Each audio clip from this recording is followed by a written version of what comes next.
자, 허블의 법칙에서 외부 은하의 스펙트럼을 관측해 봤어요. 네.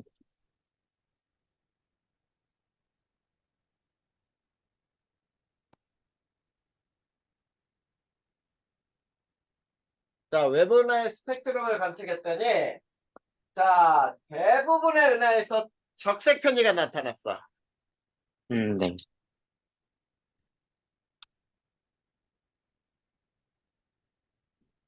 자, 적색 편의가 나타났다. 그러면 적색 편의가 뭐냐? 이거 앞에서도 잠깐 배운 적 있었지? 네. 적색 편의는 어느 때 나타나니? 어, 나에게서 멀어지는 빛이야. 네. 관측자와 멀어지는 빛이에요. 쉽게 얘기하면은. 네. 그러니까 대부분의 후퇴하는 빛은 나에게서 멀어지잖아. 네. 근데 이 적색편이라고 하는 것은 이제 원래 빛의 파장이 더 길게 관측되는 거야. 네. 자, 원래 빛이 더 길게 관측되는 거. 예를 들면은 이런 뜻이에요. 원래 빛이 파장이 500나노미터라고 해보자. 이 500나노미터의 빛이 관측될 때는 550나노미터 이런 식으로 파장이 더 길어져. 네. 자, 이렇게 붉은색 쪽으로 파장이 이동한다 그래서 적색편이라고 불러요. 그러면 세 번째, 거기에 적색 편의가 나타나는 이유 나와 있지? 네. 편의가 나타나는 이유는 뭐냐? 자, 은하들 간의 거리는 어떻게 되고 있다? 멀어지고 있어요. 멀어지고 있다. 즉, 쉽게 얘기하면은 외부 은하는 우리 은하와 멀어지고 있다. 후퇴하고 있다. 이런 얘기야. 빛이 멀어지고 있으니까. 네. 근데, 이때 외부 은하의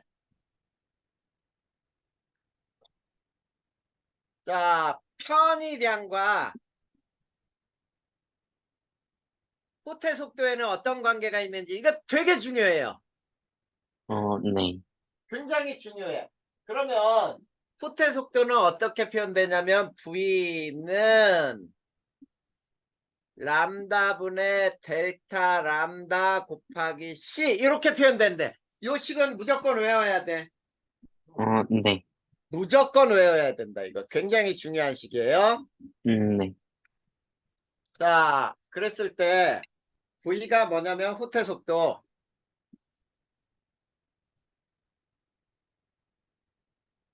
람다는 원래 빛의 파장. 네. 그 다음에 델타 람다 값을 편의량이라고 부르거든.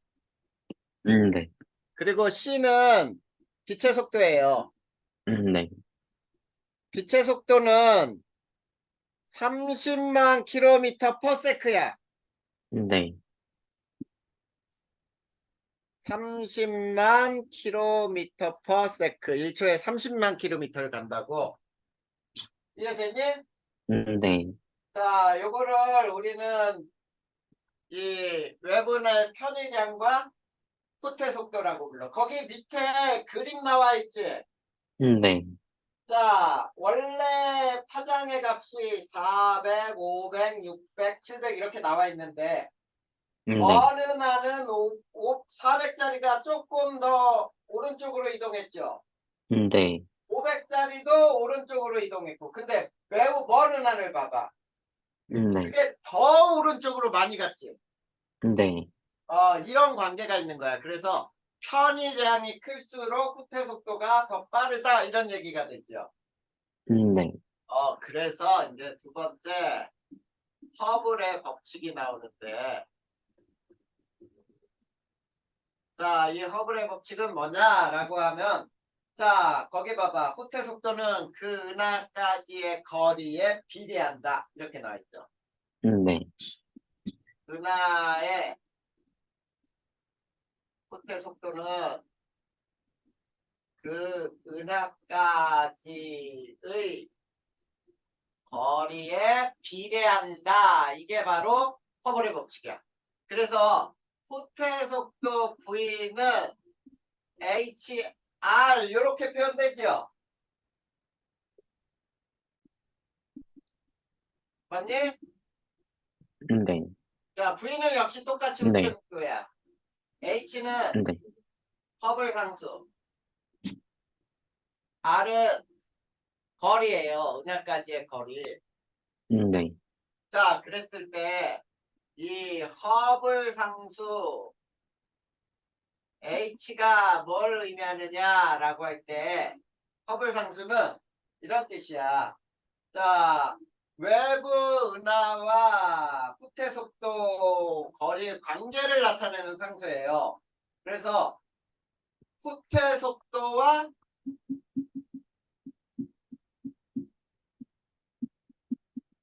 거리의 관계를, 거리 관계를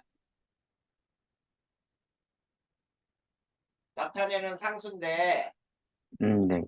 자, 그래서 그래프에, 자, 후퇴 속도와 거리 그래프에 기울기가 바로 허블 상수가 되는 거예요. 자, 네. 그러면 이렇게 나와 있죠. 자, X축은 뭐냐면 거리, 은하까지의 거리, 여기에는 속도. 그랬을 때, 자, 이렇게 막 점점점점 막 이렇게 나와 있죠. 네. 자, 그래서 이렇게 나와 있을 때, 자, 요 기울기 X축분의 Y축이죠. 이게 기울기가 허블 상수들인데. 네. 이해되니? 네. 자, 그래서 허블의 법칙의 의미가 뭐냐라고 할 때 이게 되게 중요한 거야. 허블 법칙의 의미는 자, 먼 은하일수록 후퇴 속도가 빠르다 이런 얘기죠. 네. 쉽게 얘기하면은 먼 은하일수록 후퇴 속도가 빠르다 이런 뜻이에요. 그러면 먼 은하일수록 후퇴 속도가 빠르다. 이건 뭐를 의미하느냐? 아주 중요하지. 자, 우주는 뭐 하고 있다? 음, 우주는 팽창한다야. 아, 우주는 팽창하고 있다는 뜻이 바로 허블의 법칙이 주는 의미의 가장 중요한 점이에요. 네. 자, 그래서 이거를 어떻게 나타낼 수 있느냐면 이렇게 나타낼 수 있어. 자, 우리가 풍선을 하나 불 때 이렇게 점이 4개가 있다고 해봐. 이거를 네. 팽창을 시켰어. 불었어. 이렇게 크게. 네. 그러면 각 점 간의 거리가 모두 다 멀어지지, 이게. 네. 다 멀어져요, 다. 네.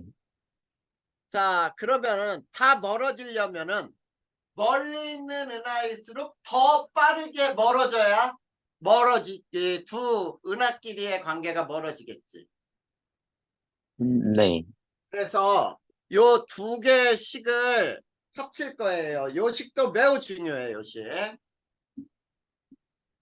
자, 그래서 아까 선생님이 써줬던 식과 요 두 개의 식을 합치면 후퇴 속도 V는 아까 어떻게 됐어? 람다분의 델타 람다 곱하기 C 값과 HR로 표현된다 그랬지? 네. 요 두 개의 식을 굉장히 중요하게 알고 있어야 돼. 네. 자, 요게 바로 허블의 법칙. 이걸 얘기하는 거야. 됐니? 네. 자, 그래서 세 번째 이제 우주의 팽창을 보는데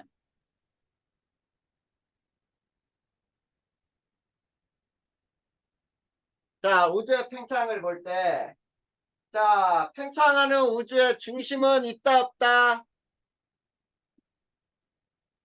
우주의 중심. 중심은 없어요. 네. 그러니까 우리 은하가 우주의 중심이다. 뭐 태양계가 우주의 중심이다. 이거 다 할 수가 아, 없는 거야. 그리고 네. 우주의 중심은 오른쪽이다, 왼쪽이다. 뭐 이렇게 방향을 따질 수가 없어. 네. 근데 우주의 끝은 있어요.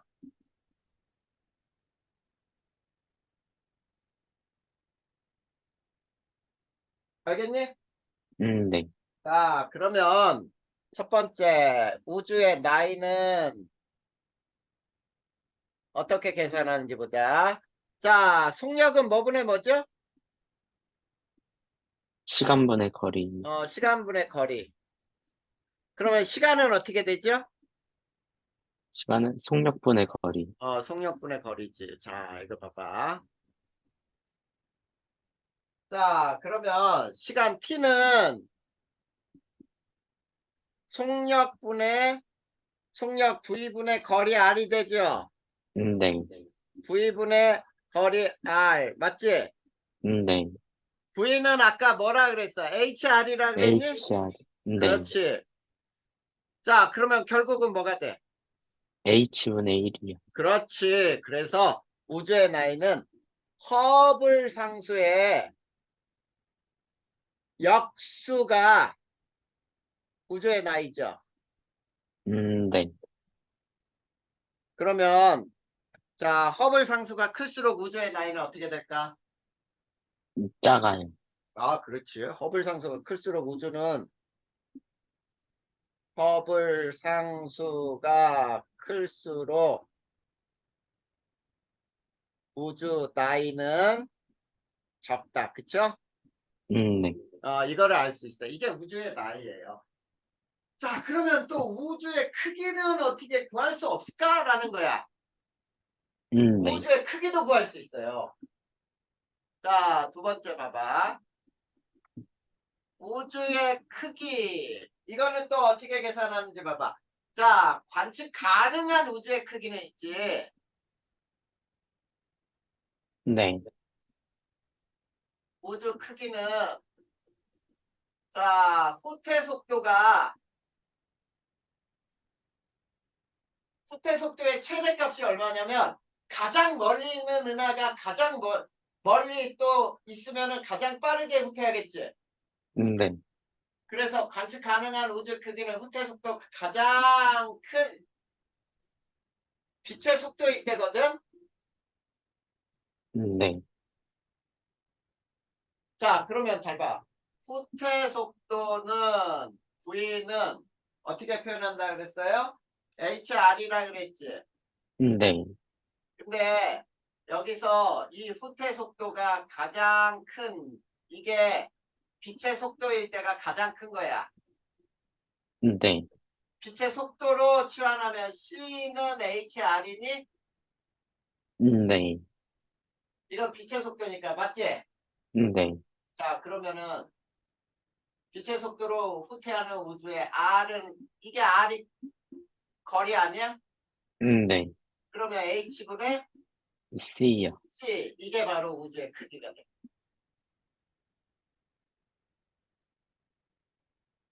이해됐니? 네. 그래. 요것을 우리는 우주의 크기로 측정할 수 있다라는 얘기야. 그러면 허블의 법칙이 끝난 거야. 그래서 허블의 법칙은 먼 은하일수록 후퇴 속도가 더 빠르다. 됐죠? 네. 그러면 이제 그 밑에 허블의 법칙 이후에 우주 팽창론이 있어요. 우주 팽창론 두 가지에 대해서 비워놓은 자리에 어려운 거 아니야? 네.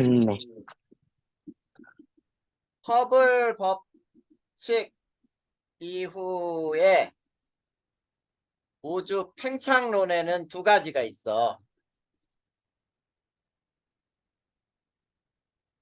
알겠니? 네. 거기에는 두 가지가 뭐가 있냐면 자, 첫 번째 빅뱅 우주론, 두 번째 정상 우주론 이렇게 두 가지로 나눠요. 음, 자, 그랬을 때, 자, 첫 번째 주장한 학자가 나오지. 네. 얘는 가모프라고 하는 사람이 주장을 했고, 얘는 호일이라는 사람이 주장을 했어. 자, 빅뱅 우주론의 우주의 부피는 팽창이야, 둘 다. 팽창하는 우주론이니까. 네. 자, 정상 우주론이나 빅뱅 우주론은 우주가 팽창한다는 뜻이고요. 그 다음 세 번째, 우주의 질량은, 자, 빅뱅 우주론은 우주의 질량은 일정해요. 전체 우주의 질량은 일정해. 근데 정상 우주론은 우주의 질량이 점점 증가해. 없는 데서 물질이 막 만들어지는 거야. 네. 그리고 우주의 온도는 어떠냐? 자, 빅뱅 우주론에 의하면 온도는 하강을 해요. 점점 팽창하면서 온도는 낮아지는데 얘는 온도가 일정을 해. 그 다음 우주 밀도. 자, 질량은 일정한데 부피가 커져. 그러면 네. 밀도는 감소하겠지. 네. 근데 얘는 부피가 커지는 대신에 질량이 늘어나. 그래서 여기에서 밀도가 일정해요. 자, 이게 허블 법칙 이후에 우주론에는 빅뱅 우주론하고 정상 우주론이 있는데 빅뱅 우주론과 정상 우주론의 차이점이야. 이거는 이대로 외워두면 돼. 네. 이해됐죠? 네. 자, 그 밑에 빅뱅 우주론에 대하여 알아보자. 이렇게 나와 있죠. 빅뱅 과정을 알아보자. 네.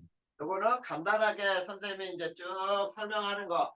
자, 거기다 쭉 써보자. 네. 자, 첫 번째, 빅뱅 과정이에요.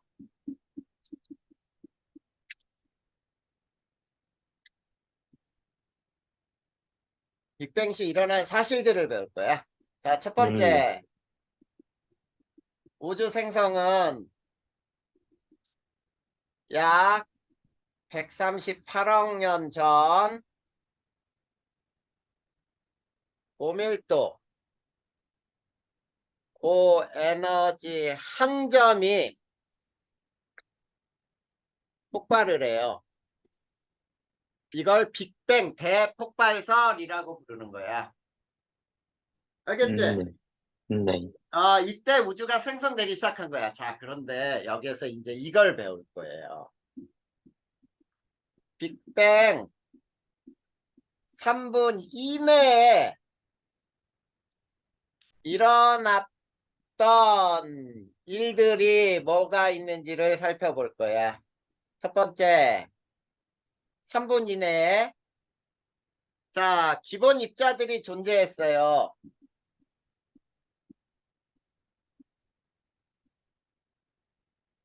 자, 기본 입자는 쿼크나 전자 등등등을 우리는 기본 입자라고 불러.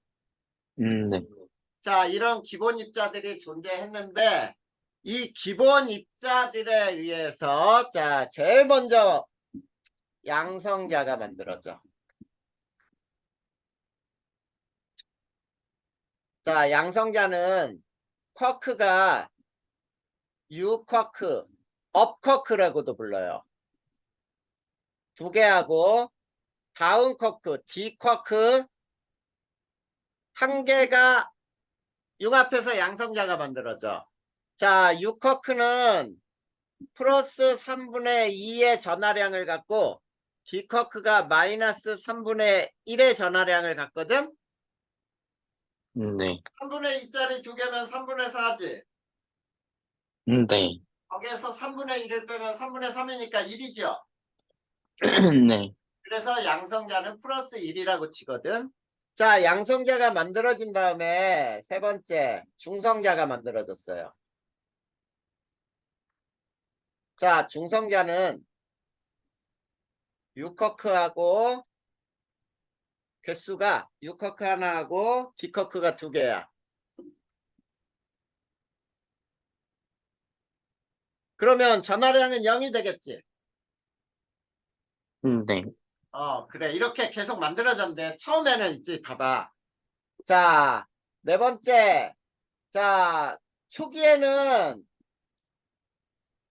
우주 온도가 매우 높았어요. 알겠니? 네. 자, 우주의 온도가 매우 높았어. 그래서, 자, 잘 봐.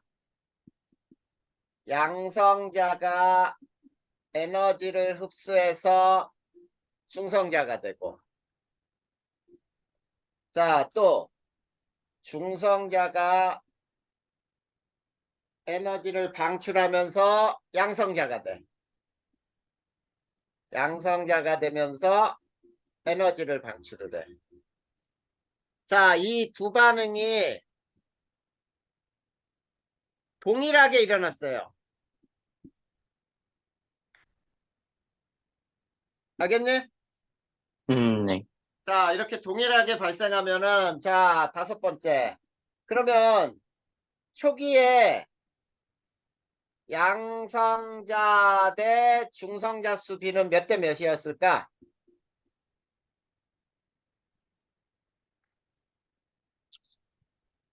어, 자, 양성자가 중성자가 되고, 중성자가 양성자가 되고, 이게 동일하게 일어난다니까? 1대1이, 그렇지, 1대1이었어요. 1대1로 존재했어. 네. 근데, 자, 여섯 번째. 우주 온도가 하강하며, 자, 온도가 하강하면 주변에서 에너지를 흡수하는 반응이 억제가 되겠지? 네. 그러면, 자, 어떤 반응이 억제가 돼? 양성자가 중성자로 변하는, 그렇죠. 맞지? 네. 자, 온도가 하강하면서 양성자가 에너지를 흡수해서 중성자, 에너지 흡수하는 게 힘들어지잖아. 네. 되는 반응이 억제가 돼요.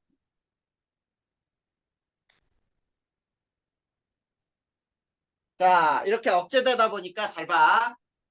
억제돼서 양성자하고 중성자 수 비율이 달라지겠지, 그러면.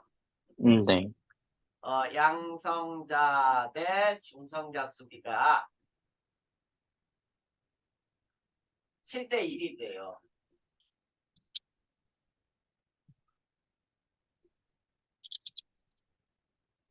이해됐어?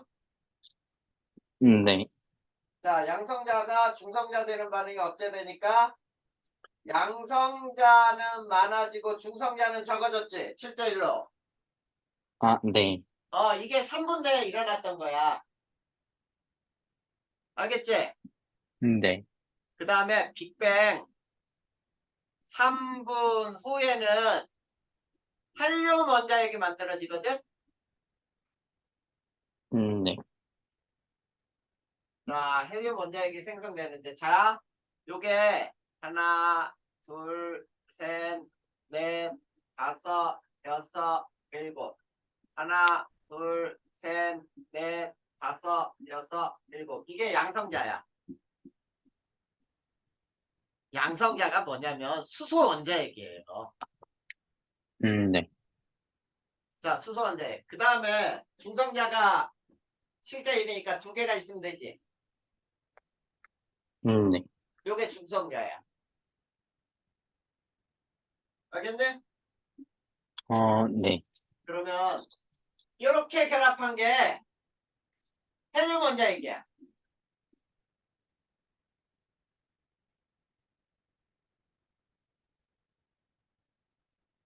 이해됐냐 안 됐냐? 됐어요. 자, 그러면은 자, 여기에서 이제 우성이가 한번 생각해봐. 빅뱅 3분의 헬륨 원자핵이 생성됐을 때, 자, 네. 양성자가 수소 원자핵이라 그랬으니까 네. 수소 원자핵 대 헬륨 원자핵의 개수비는 몇 대 몇이니? 어, 12대 그렇지, 1이요. 12대 1이지. 네. 개수비는 12대 1이야. 음, 그런데 수소 원자핵과 헬륨 원자핵의 질량비는 몇 대 몇이니?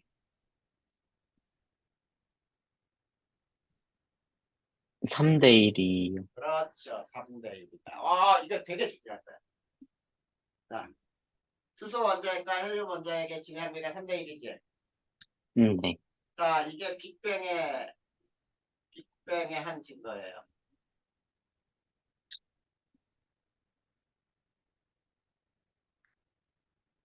이해되니?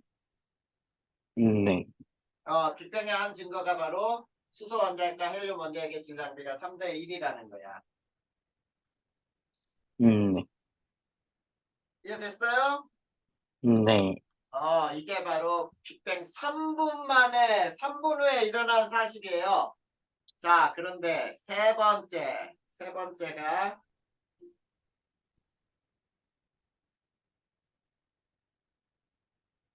빅뱅 38만 년 후.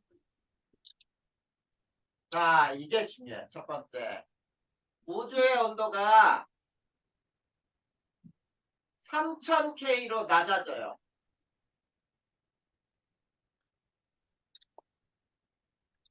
알겠니? 네. 자, 우주의 온도가 3000K로 낮아지니까 어떻게 되냐면, 자, 이제 원자핵이,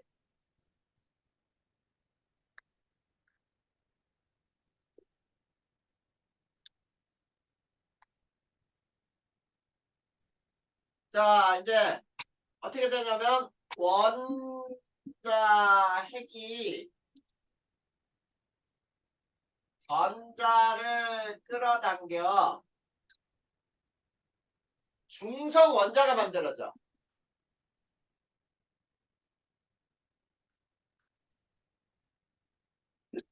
알겠지? 네. 중성 원자가 만들어지다가 이제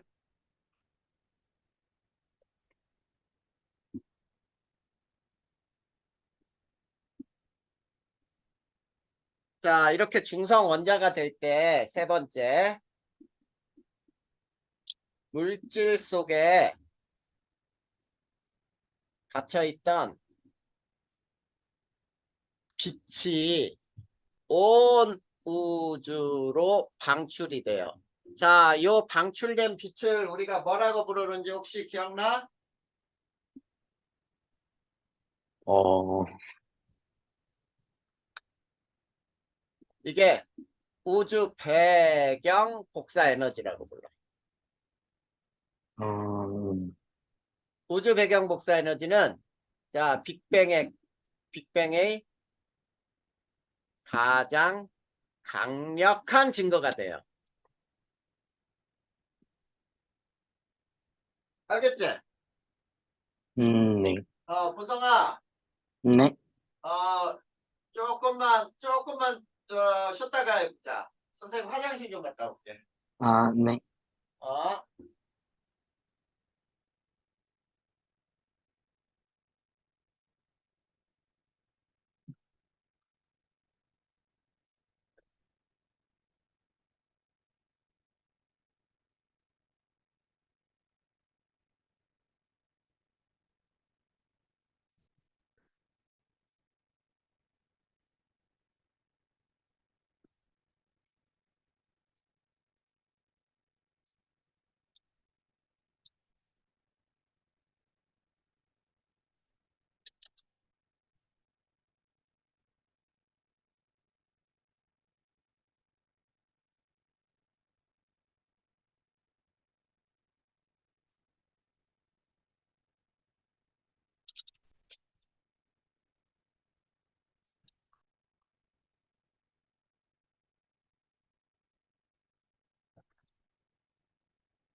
자, 계속 할까?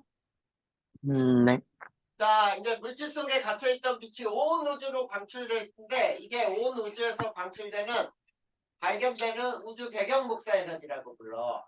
네. 그래서 자, 이때 우주가 어떻게 되냐면 자, 투명해져요, 우주가. 이때 불투명했던 했던 우주가 투명해진다. 자, 이렇게 된 거야. 알겠지?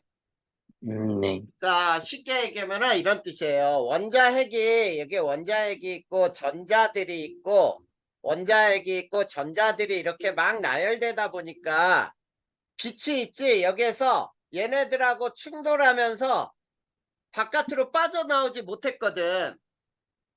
네. 근데 원자핵이 전자를 끌어당기면서 전자가 이렇게 돌다 보니까 우주가 비어버려. 그래서 빛이 이렇게 통과될 수가 있어. 네. 이게 빅뱅 38만 년 후에 일어난 사실이에요. 알겠니? 네. 네. 요거 알아두면 돼. 됐습니까? 네. 자, 그러면 한 장 넘겨봐. 그러면 거기 뒤에 이제 빅뱅 우주의 증거 이렇게 나오죠? 네. 지금 설명한 거 두 가지가 거기에 나오는 거야. 빅뱅 우주의 우주론의 증거 세 번째. 빅뱅 우주론의 증거. 첫 번째가 뭐냐면 우주 배경 복사 에너지예요. 자, 우주 배경 복사 에너지에 자, 예측을 한 사람이 누구야? 가모프거든. 뭐야? 아, 네. 가모프가 어떻게 예측을 했냐면 자, 빅뱅에 의하면은 전 우주에서 거의 고르게 관찰되는 자, 우주 배경 복사 에너지가 존재할 거야. 복사 에너지가 존재할 것인데 자, 이 배경 복사 에너지는 자, 파장이 점점 길어지고 자, 우주 온도가 감소하기 때문에 네. 자, 우주 온도가 감소하므로 파장이 점점 길어지고 현재는 약 3K 물체가 방출하는 복사선으로 관찰될 것이다. 이렇게 얘기를 했어요. 네. 자, 이렇게 예측을 했어. 그랬더니 두 번째 관측을 한 사람이 있어. 자, 거기 보면은 펜지어스와 윌슨이라고 나왔니? 네.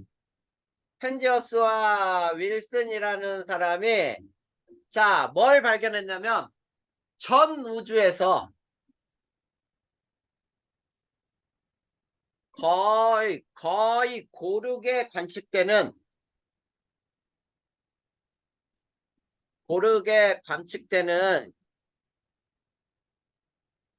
에너지, 이게 빛이에요.를 관찰을 한 거야. 네. 그런데 약 2.7K 물체가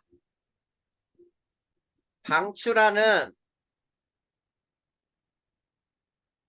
복사선과 일치하더라.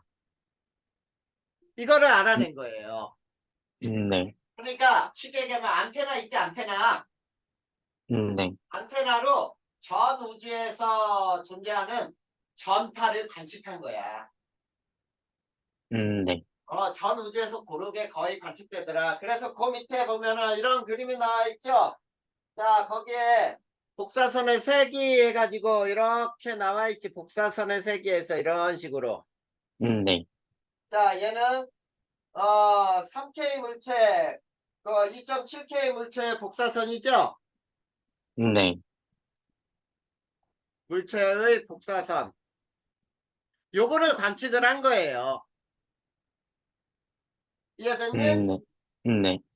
그래. 처음 측정했을 때는 7.3cm로 관측이 된 거야. 네.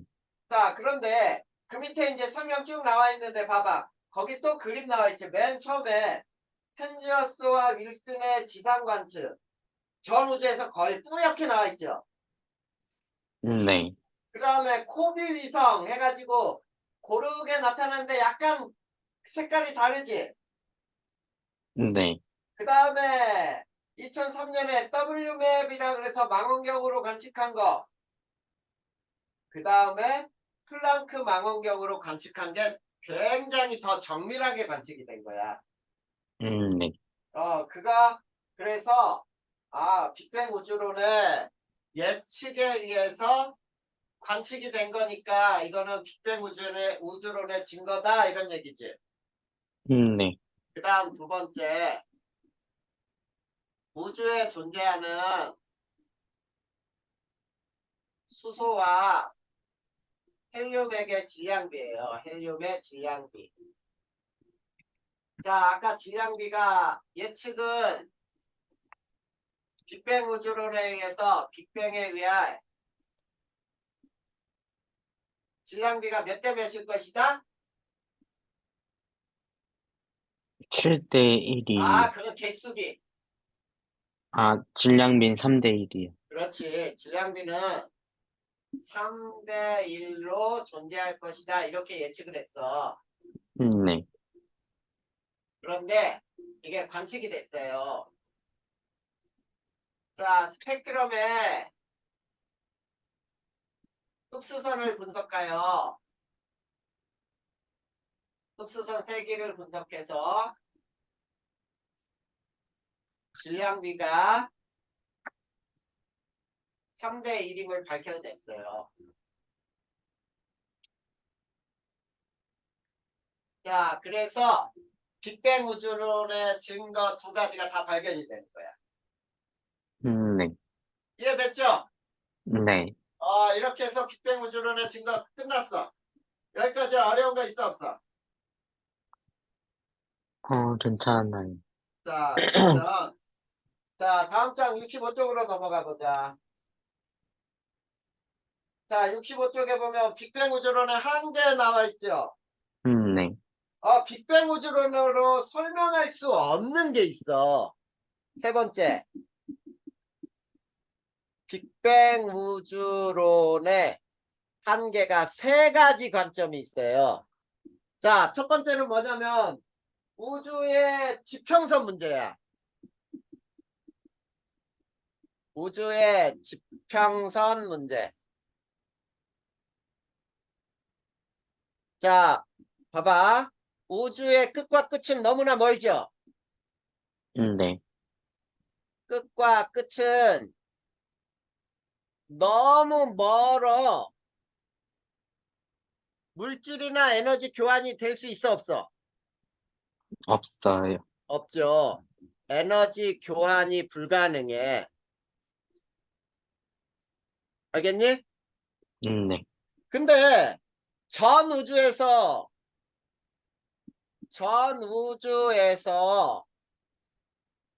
우주 배경 복사 에너지가 거의 고르게 관측이 되려면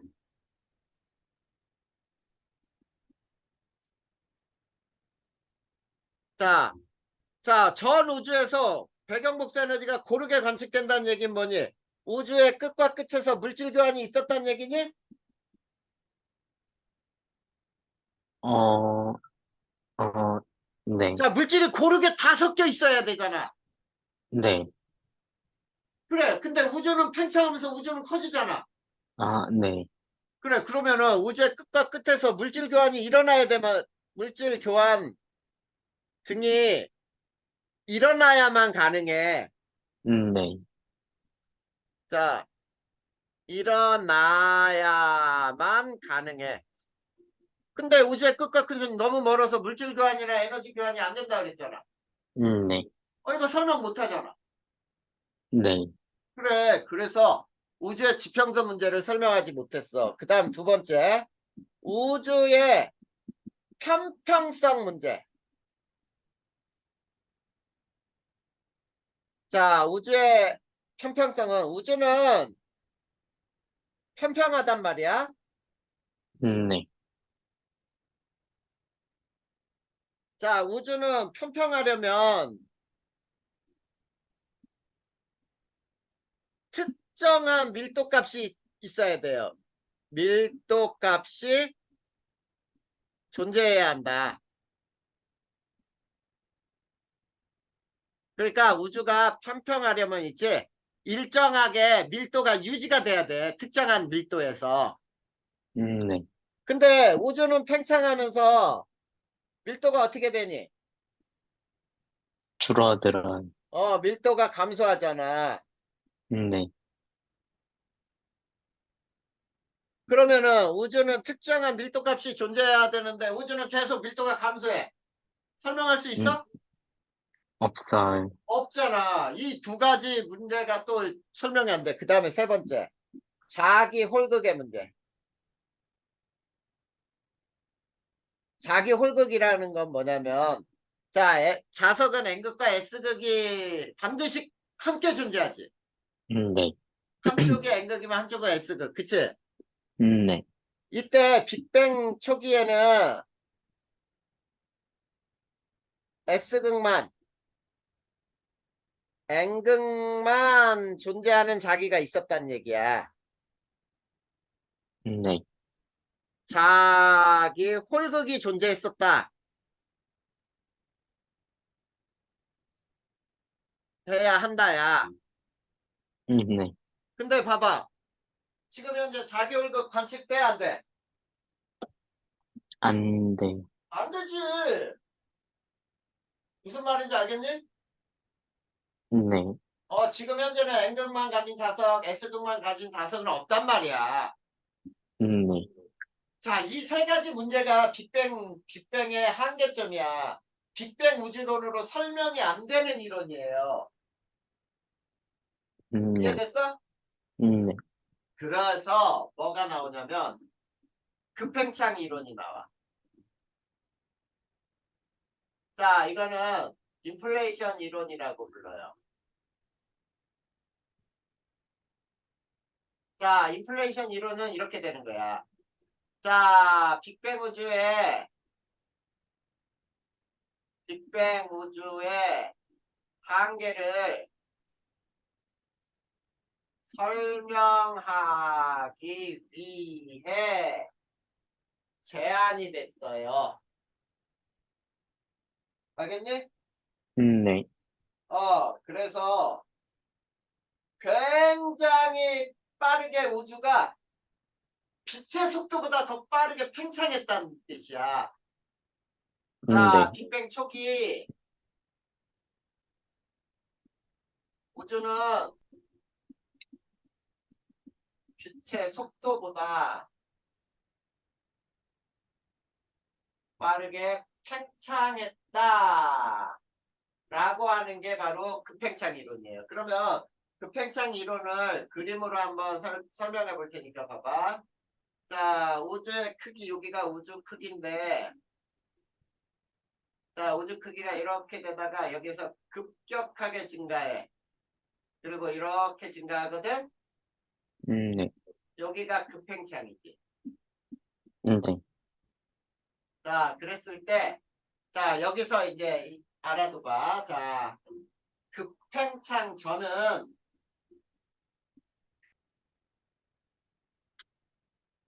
우주 크기가 우주 지평선보다 작았어. 그런데 급팽창 후에는 우주 크기보다 우주 지평선이 훨씬 더 컸어요.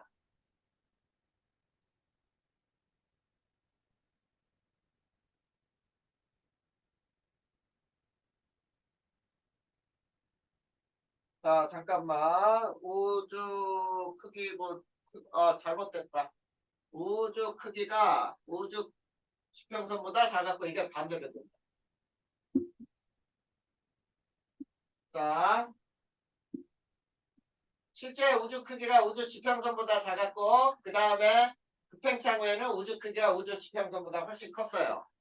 네. 자, 그러면 이걸 선생님이 이제 설명을 한번 해볼 테니까 한번 봐봐.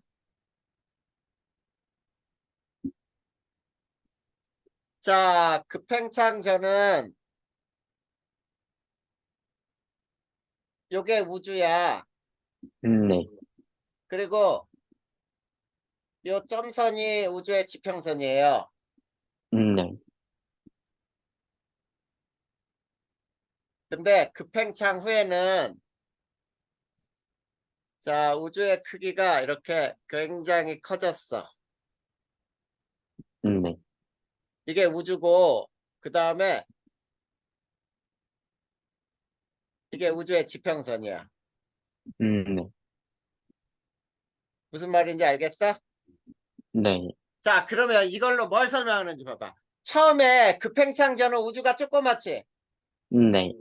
우주가 조그마면 끝과 끝에서 물질 교환이 가능해? 불가능해? 가능해요. 가능하잖아. 네. 저때 우주가 끝과 끝에서는 물질 교환이 다 가능했기 때문에 이러고 나서 급팽창이 일어나니까 전 우주에서 물질이 고르게 분포할 수가 있지. 네. 그래서 우주 배경 복사 에너지가 전 우주에서 고르게 나타날 수 있다라는 것과 알겠지? 네. 그리고 자, 우주가 급격히 팽창하기 때문에 자, 공간의 크기가 매우 커져. 거기 설명 나와 있지? 그 급팽창 이론 1번, 2번, 3번 밑에 나와 있죠? 네. 자, 그래서 우주의 영역은 관측되는 우주의 영역은 평탄하게 보이게 된다고 주장했다라고 나와 있죠? 네. 그 다음에 세 번째 봐봐. 우주가 생성 초기에 급격히 팽창하였기 때문에 자기 홀극의 밀도가 관측 가능한 밀도보다 작아져 버렸어. 그래서 지금 현재는 자기 홀극이 관측이 안 돼. 이걸로 마무리 졌단 말이야. 네. 이해됐니? 네. 이렇게 해서 급팽창 이론으로 이 빅뱅 우주의 세 가지 한계점을 설명하려고 했던 거야. 됐죠? 네. 이게 급팽창 이론이었어. 자, 그 다음에 다섯 번째. 가속 팽창하는 우주예요. 자, 가속 팽창하는 우주. 자, 우주의 가속 팽창 한번 살펴보자. 우주의 가속 팽창. 자, 거기 뭐라고 써 있는지 잘 봐. 우주는 중력 때문에 팽창 속도가 자, 우주는 중력이 작용하지 물질들 사이에는 서로 끌어당기는 힘. 네. 그래. 중력은 서로 수축하려고 하지요. 네. 그러면은 팽창하려는 속도는 점점점 작아질 것으로 예상할 수 있겠지. 네. 그래서 이렇게 예상을 한 거야. 우주는 자, 중력 때문에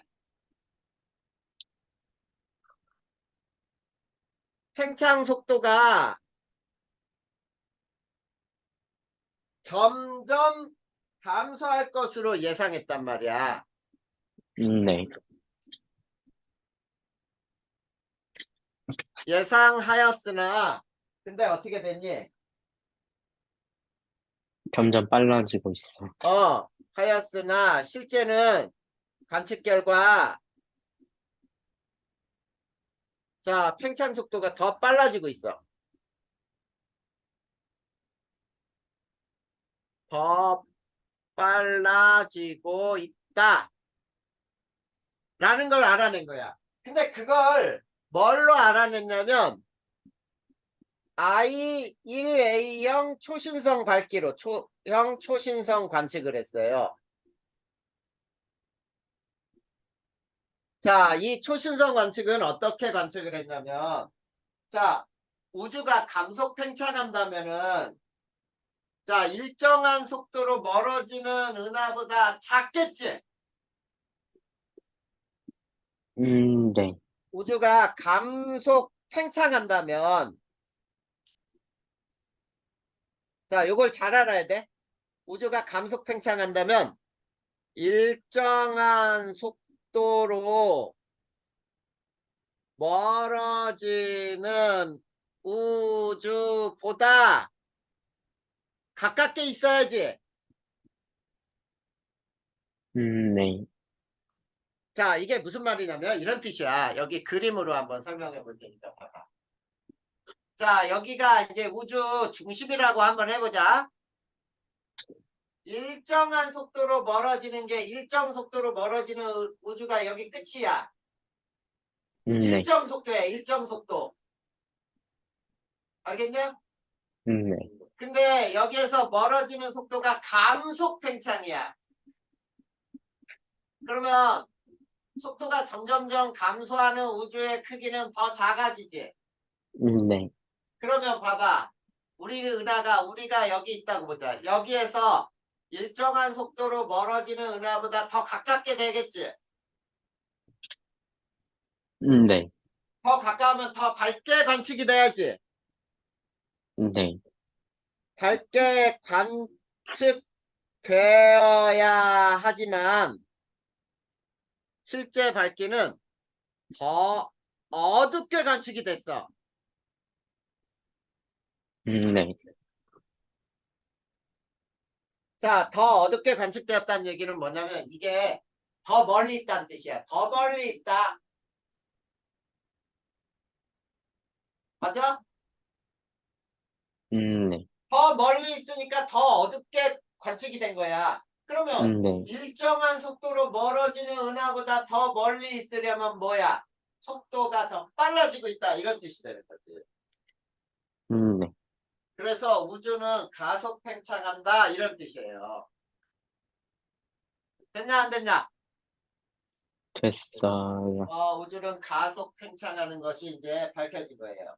자, 그래서 그 다음 장 넘겨봐봐. 그림 하나 나오죠? 네. 한 점에서 빅뱅이 일어난 다음에 극팽창이 일어나고 그 다음에 거기에서 우주 배경 복사 에너지가 방출이 되고 그쵸? 네.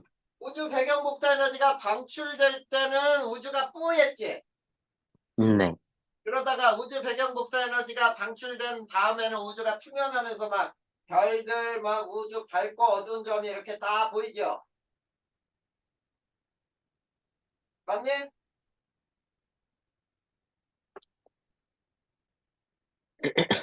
됐어?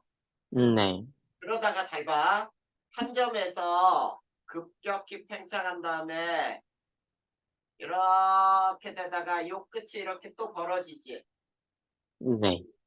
여기가 가속 팽창하니까 속도가 더 빨라지는 거란 말이야. 자, 그러면 이제 그 밑에 암흑물질과 암흑에너지라고 나있니? 네. 암흑물질과 암흑에너지. 이게 우주의 마지막이에요. 자, 첫 번째 우주의 구성이 있어요. 이거 반드시 외우자. 우주의 구성. 자, 우주의 구성은 자, 이렇게 세 가지가 있어. 보통 물질. 보통 물질은 눈으로 볼 수 있는 물질이야. 네. 자, 보통 물질은 뭐 수소, 그 다음에 산소, 그 다음에 별, 나무 등등등 이런 것들이 전부 보통 물질이에요. 자, 네. 원자들을 모여서 이제 물질이 되니까, 그치? 네. 우주에 매우 적은 양으로. 부포예요. 매우 적은 양이 부포예요. 매우 적은 양이 부포야. 그 다음 두 번째 암흑물질. 자, 암흑물질은 육안으로 볼 수가 없어요. 확인할 수가 없어. 왜냐면 빛을 내지 않기 때문이야. 네. 자, 우리가 빛을 내는 물체를 육안으로 그 빛을 확인하는 거거든. 근데 네. 나무라든지 풀이라든지 얘네는 태양빛을 반사해서 그 색깔을 우리 눈에 반사하는 거예요. 네. 근데 암흑물질은 빛을 방출하지 않기 때문에 우리가 볼 수가 없어. 알겠니? 네. 그러면 이 암흑물질이 그러면 볼 수 없으니까 알 수도 없네 이렇게 해버리면 안 돼. 그래서 암흑물질 존재를 알 수 있는 여러 사실들이 있어요. 자, 요거는 외워야 돼. 암흑물질의 존재를 간접적으로 알 수 있는 사실. 알겠지? 네. 자, 첫 번째가 나선은하의 자, 회전 속도 곡선. 회전 속도 곡선을 보면 자, 중심에서 멀어질수록 회전 속도는 급격히 증가하다가 감소할 것으로 예상됐어요. 네. 자, 예상되었다. 예상하였다라고 하죠. 하였다. 하였으나 관측 결과 자, 속도는 거의 일정하게 유지가 됐어요. 네. 자, 거기에서 보면은 거리에 따라 자, 속도 곡선이 회전 속도 곡선이야. 이렇게 돼서 이렇게 될 것으로 이게 예상이야, 예상. 네. 근데 관측 결과 이게 관측 결과야. 자, 은하로부터 거리가 멀어도 회전 속도는 거의 일정하게 유지가 됐죠. 네.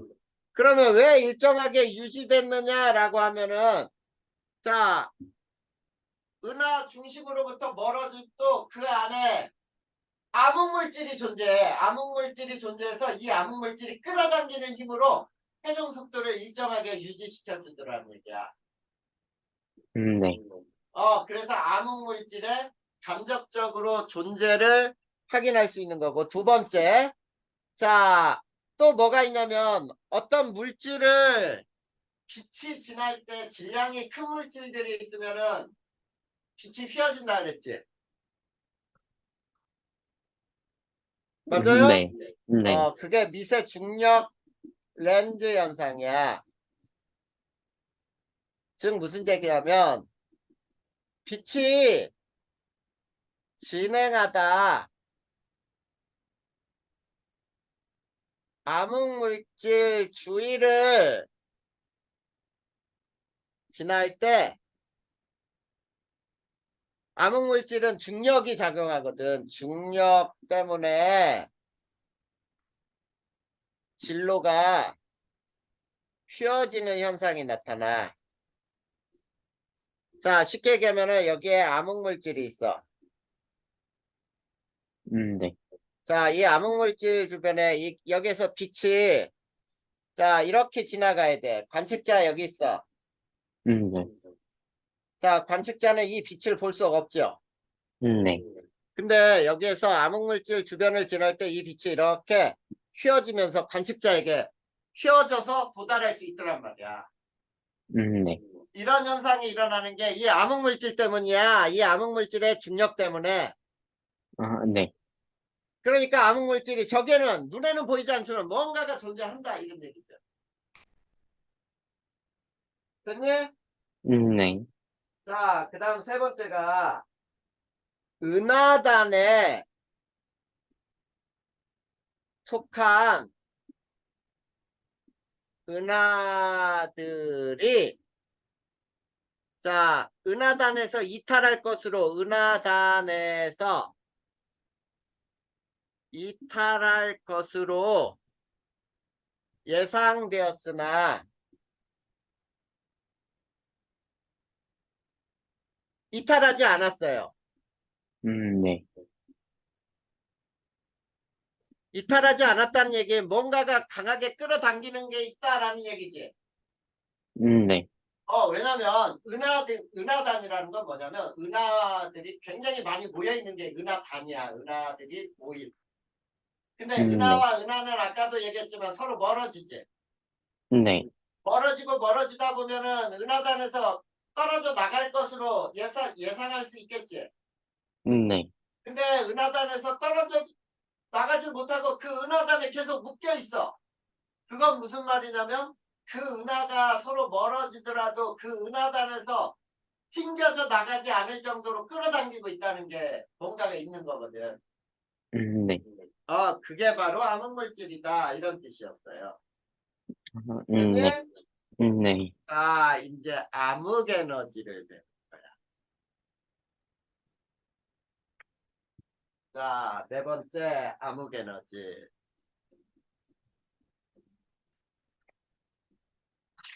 자, 암흑에너지는 뭐가 암흑에너지냐면 이제 배우기 위해서 중력에 의한 수축을 한번 얘기해 본다면 자, 우주 안에 있는 물질은 중력을 가지고 있어 서로 끌어당기죠. 네. 자, 물질은 중력으로 작용해요. 선생님, 이거 주신 종이에 67페이지가 있나요? 67페이지 하는 거야. 67페이지가 저 지금 안 보여가지고, 왜 안 보여? 저도 잘 모르겠어요. 너 67페이지 저 복사를 안 했어? 아니면 했는데 이게 좀 양이 많아가지고, 집어넣은 게 어디 떨어졌나 봐요. 그래 67페이지가 안 보인다고? 네.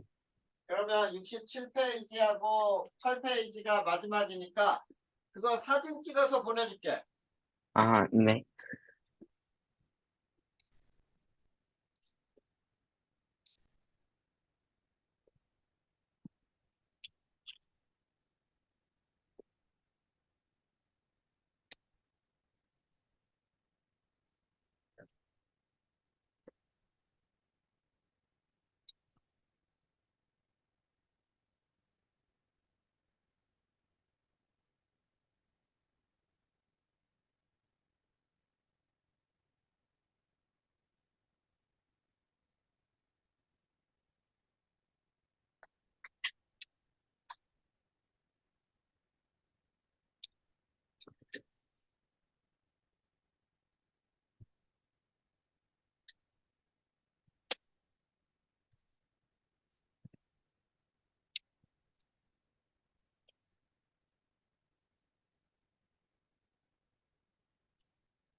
톡으로 보냈는데 보이냐?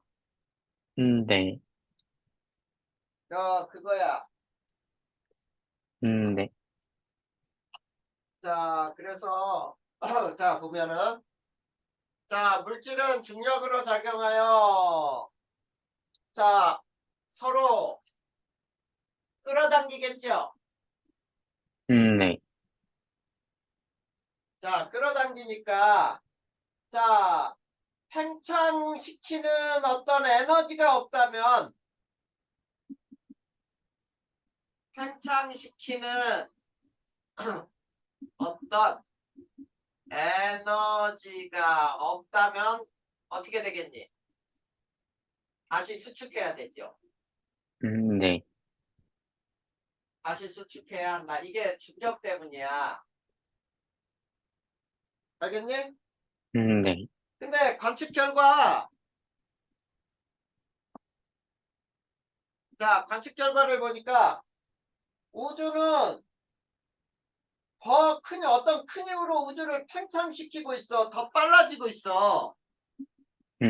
우주 팽창 속도가 증가한다는 얘기예요. 그 얘기는 어떤 힘이 우주를 팽창시킨다 이런 얘기지. 네. 어떤 힘이 우주를 팽창시키는 거예요. 그게 뭐냐? 세 번째, 암흑 에너지야. 자, 암흑 에너지 이거 꼭 알아도 암흑 에너지는 자, 암흑 에너지 우주의 빈 공간에서 잘 봐. 우주의 빈 공간에서 자, 나타나는 에너지야. 네.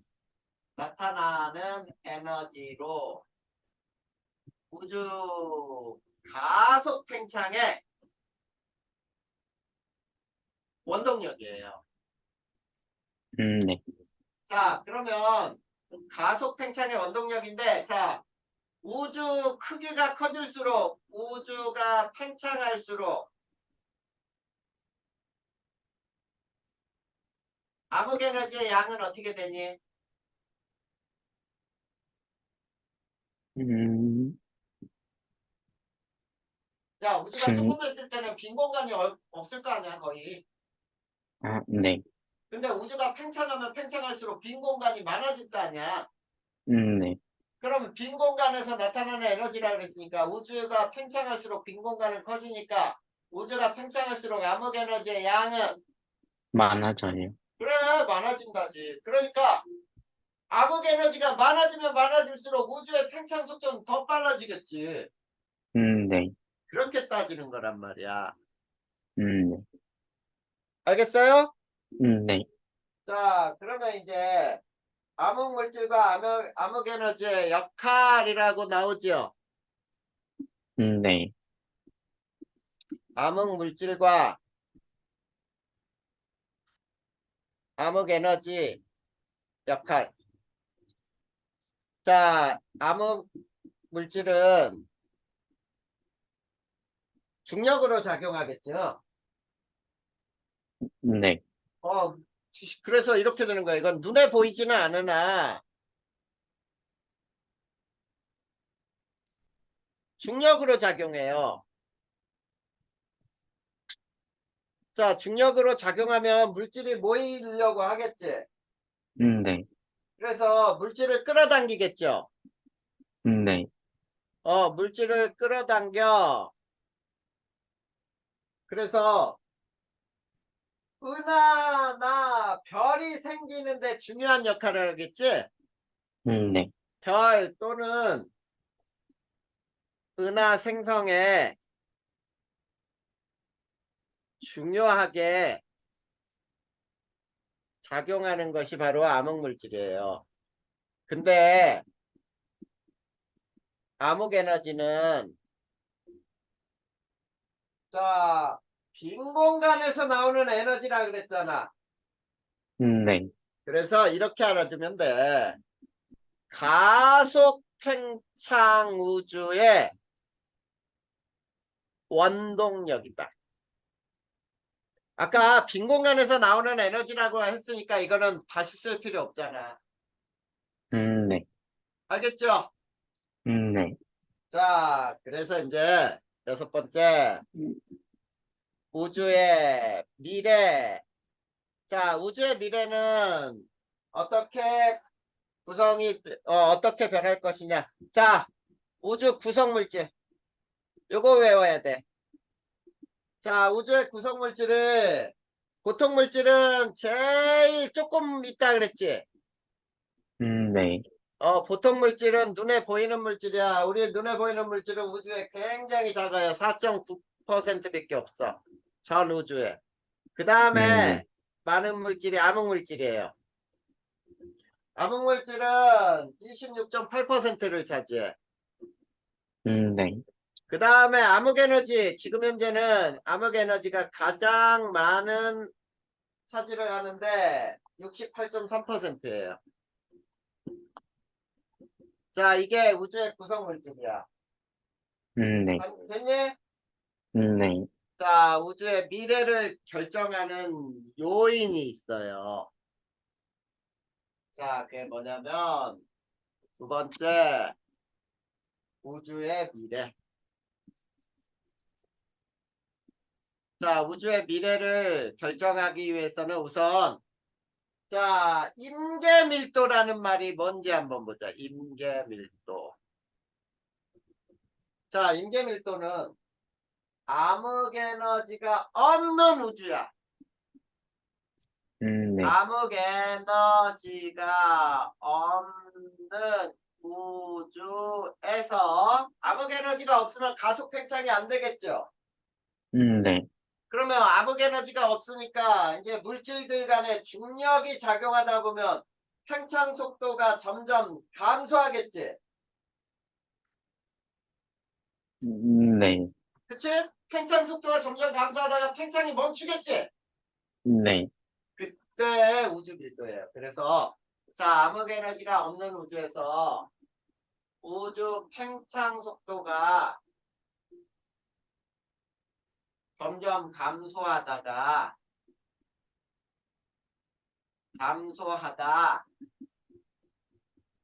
멈출 때, 자, 팽창 속도가 점점점 줄어들다가 딱 멈춰. 네. 멈출 때 우주의 밀도. 이거를 임계 밀도라고 불러요. 네. 알겠니? 네.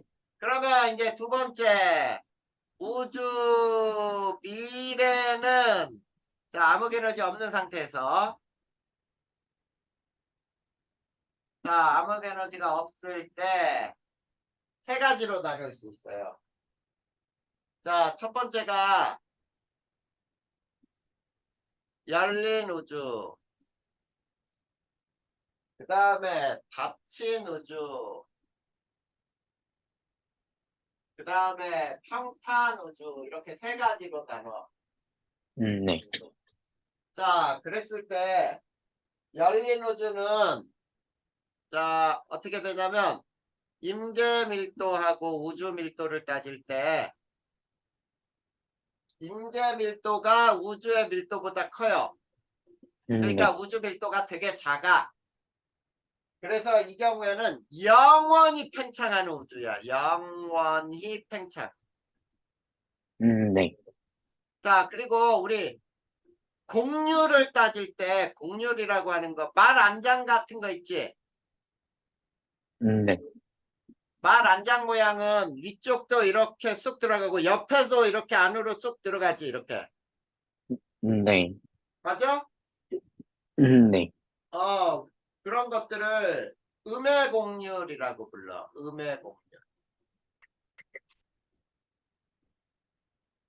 근데 닫힌 우주는 뭐냐면 임계 밀도보다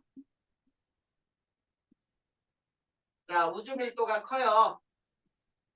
자, 이걸 생각해보면 당연한 거지. 임계 밀도는 우주가 크기가 딱 정지될 때 밀도인데 그 밀도보다 우주의 밀도가 크면 중력이 더 커져서 팽창하다가 수축을 해요. 네. 팽창하다 다시 수축하는 우주가 닫힌 우주야. 그리고 곡률은 자, 부의 모양이에요. 부 모양, 공 모양이야. 이런 거를 양의 곡률이라고 불러. 그리고 평탄 우주는 암흑 에너지가 없을 때라 그랬어요. 임계 네. 밀도하고 우주 밀도가 같아. 그러면 팽창하다 멈추겠지? 네. 팽창하다 팽창 속도가 멈추는 거야. 속도가 0이 돼서 네. 멈춘다. 그리고 곡률은 평탄이에요. 얘는 평탄. 알겠니? 네. 자, 그래서 그 밑에 이제 그래프가 하나 나오는데 이 그래프 해석만 한번 살펴볼까요? 자, 거기에 여기가 시간이고 Y축은 우주 크기야. 자, 그랬을 때, 자, 여기에서 보면은 어떻게 돼 있냐면 요렇게 우주가 하나 돼 있고 그 다음에 여기에서 색깔을 바꿀까요?